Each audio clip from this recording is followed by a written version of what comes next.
Gold look very interesting for next week. So I think next week definitely gonna be an indecisive week. Definitely pushing more to the downside, most likely.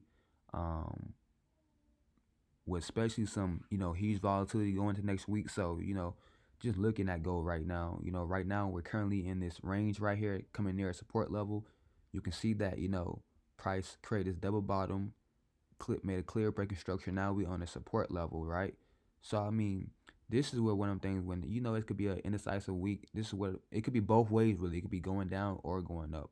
So it could be doing both. So this is one of them things where you gotta really kind of sit and wait. So when looking at this, bearish candle, right, price can do a couple things. We can see price maybe push back up a little bit, come into this resistance. Why? Because here, we kind of look, we can see here, this is where price tapped into this support level right here, right? And then broke below, which now is a resistance. So price can easily, push up and then continue going down lower, come into these support levels. And if it break the support level, right, because we already out of this range, it can potentially start going lower to here.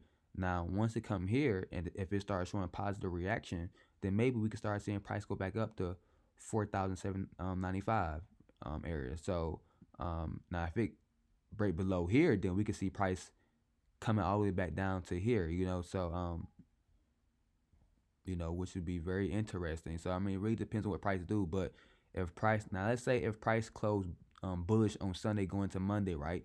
Then maybe going to that Tuesday, we can see price potentially pushing back up, maybe in this range right here, maybe even into this range.